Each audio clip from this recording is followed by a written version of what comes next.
सर्वप्रथम एसएसटी के रचयिता माननीय पी सावंत जी का मैं हृदय से आभार व्यक्त करता हूँ, जिन्होंने इतनी बढ़िया व्यवस्था ला करके हमको आपको एकजुट करने का प्रयास किया। साथ ही यहाँ मंच पे उपस्थित सभी पदाधिकारीगण और दूर दराज से चल के आए हमारे बीच हमारे सहयोगी कार्यकर्तागण एवं यहाँ के सुल्तानपुर जिले के सभी माताओं बहनों, मैं आपका एसएसडी परिवार की तरफ से स्वागत करता हूँ। और मंच पर संचालन कर रहे हमारे बड़े भाई डॉक्टर महेंद्र जी, जो पूरी निष्ठा और ईमानदारी के साथ संस्था के किसी भी कार्यक्रम में भाग लेते हैं और अपनी जिम्मेदारियों को पूर्ण ईमानदारी के साथ निभाते हैं। और हमारे बीच में मीडिया मैन रिपोर्टर का काम करते हमारे बड़े भाई अंकित जी,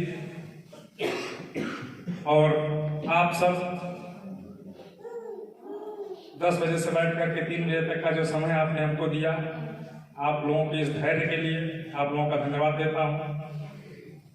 और इतना स्नेह प्रेम देने के लिए आप लोगों का आभार। मेरा नाम अरविंद राजभर, आपके पड़ोसी मंडल आजमगढ़ जिले से। और जैसा कि बताया गया कि मैं आजमगढ़ जिले से जिला अध्यक्ष पद पे रह के संगठन में कार्य कर रहा हूं। और आप लोगों के स्नेह प्रेम को देख करके मुझे लगा कि वो जिनसे बरसों की मोहब्बत थी छूट गई, वो जिनसे बरसों की मोहब्बत थी छूट गई, अजनबी आज से हम तुम्हारे हुए।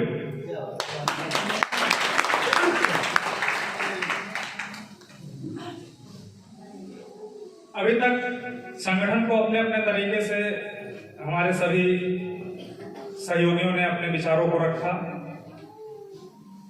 और साहब का आदेश है पहले से ही कि समय बहुत कम है, तो मैं बहुत कुछ थोड़ा सा गुड़ विषय पे बात करूंगा। जैसे एक नाम काफी देर से संगठन में आ रहा है, डॉक्टर बी आर अम्बेडकर का, तो उनकी 3 लाइनें थी जो काफी चर्चा में रही: शिक्षित बनो, संगठित बनो और संघर्ष करो। हमारे संगठन में भी वो 3 ही शब्द हैं, एसएसटी, शोषित समाज डेवलपमेंट। तो शोषित की परिभाषा सभी लोगों ने अपने माध्यम से दी, लेकिन शोषित का मतलब होता है कि चाहे किसी भी रूप से सताया गया व्यक्ति वो शोषित ही करे। इसके बाद बात आती है समाज। तो मैं छोटी सी बात आपको बताऊं कि समाज संगठन का एक छोटा सा रूप, कोई भी समाज संगठन का एक छोटा सा रूप है। यह संगठन को परिभाषित करते हुए कहा जा सकता है कि किसी निश्चित उद्देश्य को लेकर के एकत्रित हुए मानव समाज उस उद्देश्य का संगठन कहलाता है। तो हमारा आपका उद्देश्य क्या है, अगर इसकी बात मैं करने लगूं तो शायद संभव नहीं है कि मैं बता पाऊं। उद्देश्य बहुत बड़ा है। फिलहाल आप लोग इस उद्देश्य के विषय में यही जानिए कि फिर एक लाइन याद आती है, किसी साहब ने गजब की बात कही: सवाल ये नहीं टूटा कि बच गया शीशा, सवाल ये है कि पत्थर किधर से आया। उस पत्थर किधर से आया, उस पर ध्यान देने के लिए एसएसडी के रचयिता को एक बार फिर से आप लोग जोरदार ताली बजा के स्वागत करिए। मैं आप लोगों को बताना चाहता हूं कि हम शिक्षित हुए, इसमें कोई दो राय नहीं, लेकिन संगठित नहीं हुए। क्योंकि संगठित होने के लिए अर्थ की आवश्यकता है, पैसे की, धन की। और मैं बार बार कहता हूं, अर्थ कोई भी हो, झटका देता है, चाहे पैसे वाला हो चाहे बिजली वाला हो। तो हम संगठित नहीं हो पाए, लेकिन यहां जो शोषित हैं उनका समाज हम इकट्ठा करेंगे। और मैं आपसे इस मंच से वादा नहीं बल्कि दावा करता हूं एसएसडी के माध्यम से कि आर्थिक रूप से मदद करने का जो ये पहला संगठन है वो आपकी आर्थिक मदद करके दिखाएगा, और करके दिखा भी रहा है जहां ये संगठन पहले से स्टार्ट। और जब हमारी आर्थिक मदद होगी तो हम ना चाहते हुए भी संगठित होने पे मजबूर होंगे। किसी भी संगठन ने आज तक ये ध्यान नहीं दिया कि लोग शिक्षित हुए, संगठित होने के लिए अलग अलग तरीके के विकल्पों पे उन्होंने काम करना शुरू किया। तो ये नारा बहुत पहले से 1585 की लड़ाई है, 1585 की, लेकिन 85 एकत्रित कैसे होंगे? क्योंकि कोई भूखों प्यासों रह करके बहुत दिनों तक योगदान कहीं नहीं दे सकता है।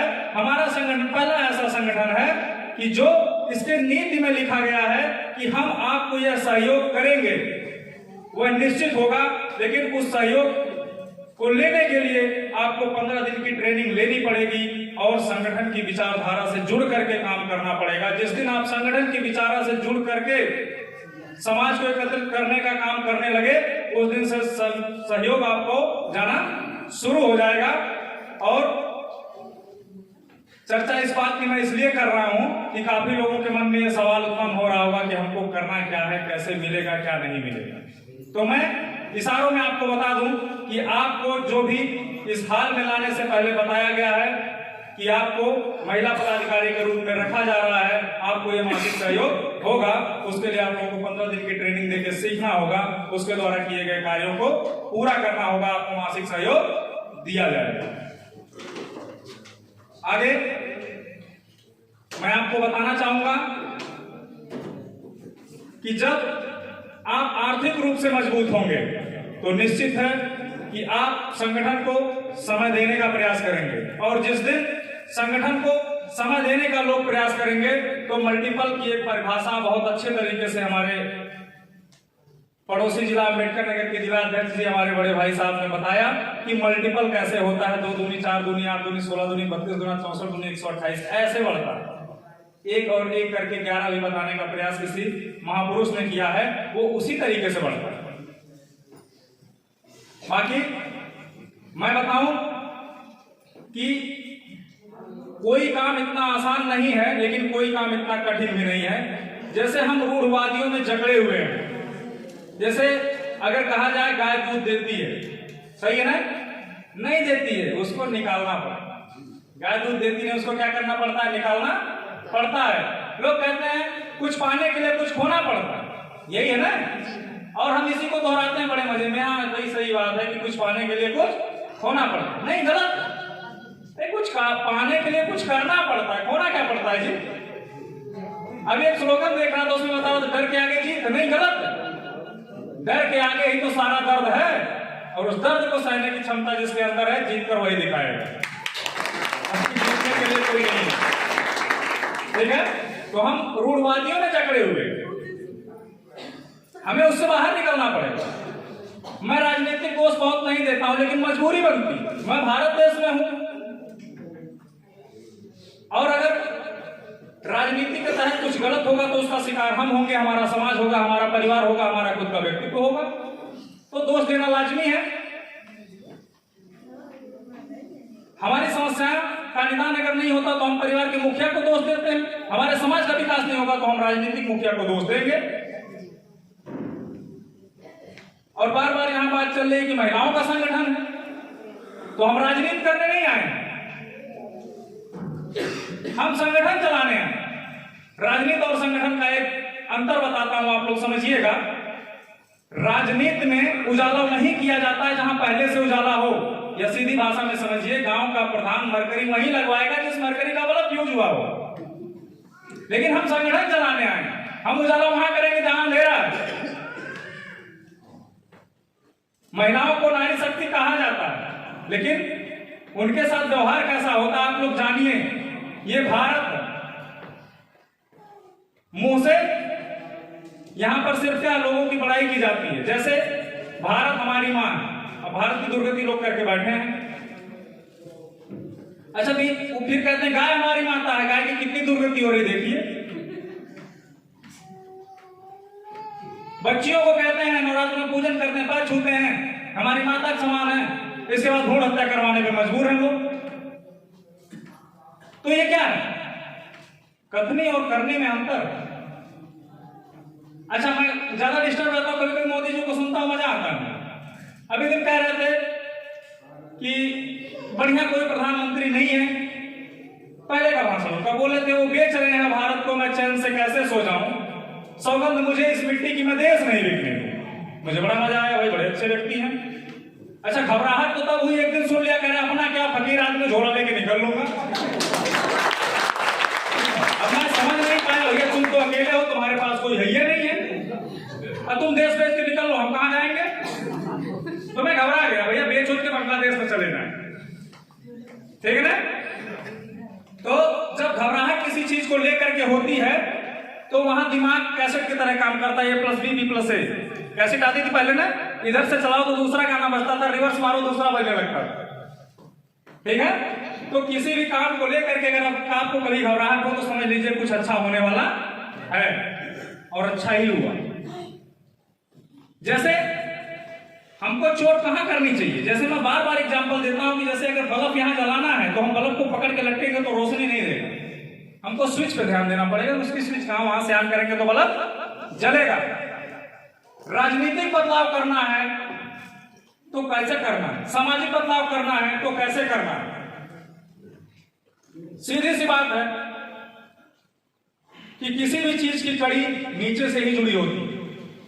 अगर हम नीचे से बदलाव करने में सक्षम हुए तो हम जो चाहेंगे वो होगा, इसमें कोई दो राय नहीं है। क्योंकि मैं बता रहा हूं आपको, एक व्यक्ति से 2 व्यक्ति होते हैं, 3 व्यक्ति होते हैं तो परिवार होता है, परिवार से ज्यादा लोग होते हैं, खानदान होता है, फिर उसी से समाज होता है, गांव होता है, ब्लॉक होता है, जिला होता है, देश प्रदेश इसी से बनता है। अगर हम सुधरेंगे, हम अपने लोगों को सुधारेंगे तो पूरा देश सुधरेगा।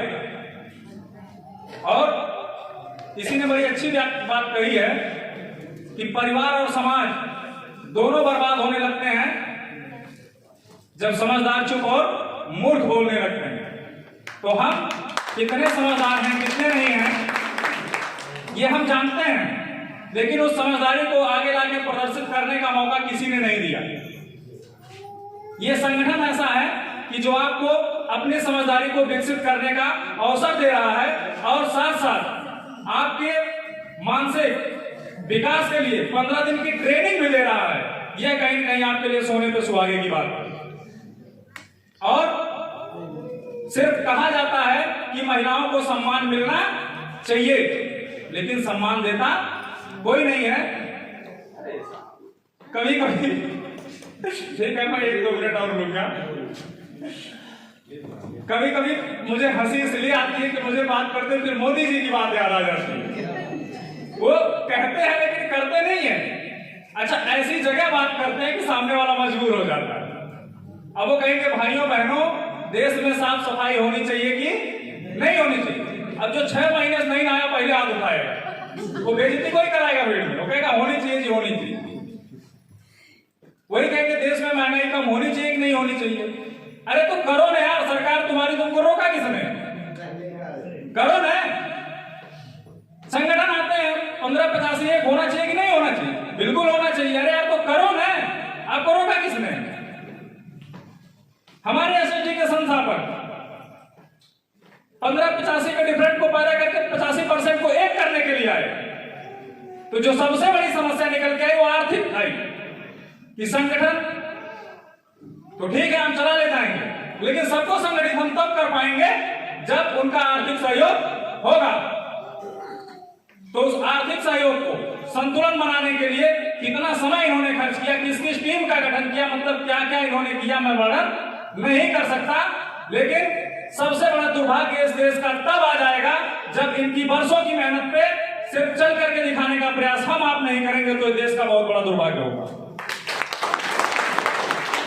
और अगर 10-15 साल की मेहनत करके इन्होंने कोई प्लेटफॉर्म तैयार किया, सिर्फ हमें उसके नक्शे कदम पे चलना है, अगर हम इतना भी नहीं कर सकते हैं तो हम अपने परिवार को, अपने समाज को कहीं न कहीं आर्थिक आजादी दिलाने के लिए नाकाम रहेंगे।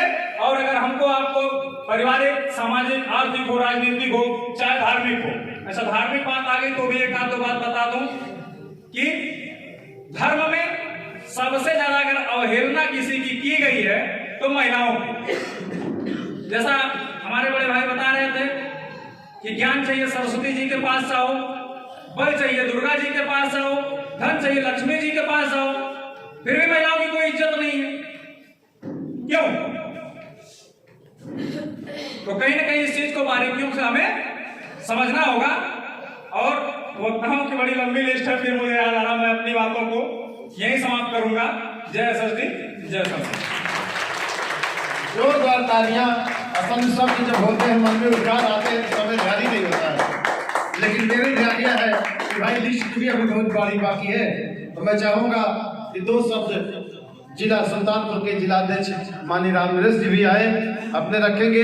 लेकिन समय से सबको ध्यान दें, क्योंकि समय बहुत तेज भाग रहा है और भी पूरी राष्ट्रीय वादी एकदम से निगाहें लगाई पड़ी है।